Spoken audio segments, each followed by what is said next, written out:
If you can't admire Joe Biden as a person, then it's probably you got a problem.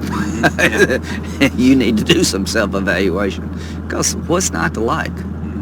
He came to my ceremony and said some of the most incredibly heartfelt things that anybody could ever say to me. And he's the nicest person I think I've ever met in politics. Is that right? Lindsey Graham in 2016. If there's a Republican president in 2016 and a vacancy occurs in the last year of the first term, you can say, Lindsey Graham said, let's let the next president, whoever it might be, make that nomination, and you could use my words against me, and you'd be absolutely right. What is your reaction to hearing what Donald Trump says? I'm disgusted. Well, I want to talk to the Trump supporters for a minute. I don't know who you are, and I don't know why you like this guy. He's a race-baiting, xenophobic, religious bigot. He doesn't represent my party. He doesn't represent the values that the men and women who wear the uniform are fighting for. I've been in the Air Force for 33 years. I retired this June. He's the ISIL Man of the Year, by the way, because what Mr. Trump is doing, and I don't think he has a clue about anything, he's just trying to get his numbers up and get the biggest reaction he can. He's putting our soldiers and diplomats at risk. He's empowering the enemy. And this ban, if it's actually enacted, would take people who have been interpreters who came to our side in Iraq and Afghanistan who are under siege in their own countries and basically becomes a death sentence for them. You're saying he's empowering the enemy. Yes. You draw a direct line between his rhetoric and what, recruitment for ISIS? Yeah, they use that to turn the region against us. And what Mr. Trump is doing is undercutting everything we stand for.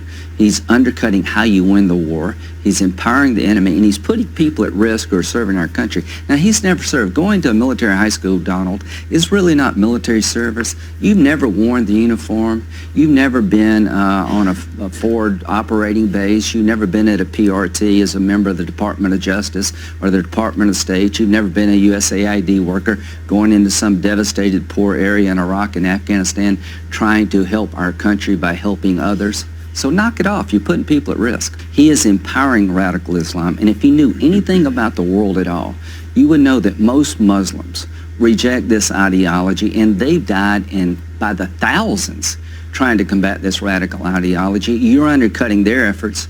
You're slandering their sacrifice. You're marginalizing what they're trying to do to make the world a better place. You know how you win this war? You side with people in the faith who reject this ideology, which is 99%. And you know how you make America great again? Tell Donald Trump to go to hell. He doesn't have the temperament or judgment to control himself when he gets mad. This is kook land. He's disparaged women. He has an 80% disapproval rating among Hispanics. I think he's a kook. I think he's crazy. I think he's unfit for office. He's an opportunist. He's not fit to be president of the United States. Come to South Carolina, and I'll beat his brains out. You know, run for president, but don't be the world's biggest jackass. What's the reaction you're getting to calling him jackass now repeatedly? A lot of people are, are offended. That jackasses are offended. So all I can say is that, I've had it. Come on, I've had it. The Graham of today I have the president's back because I think this is a setup. Is a far cry from the Graham of just a few years ago. You know how you make America great again? Tell Donald Trump to go to hell. If you can't admire Joe Biden as a person, then it's probably you got a problem. You need to do some self-evaluation. Because what's not to like? He's the nicest person I think I've ever met in politics. Is that right? You know how you make America great again? Tell Donald Trump to go to hell.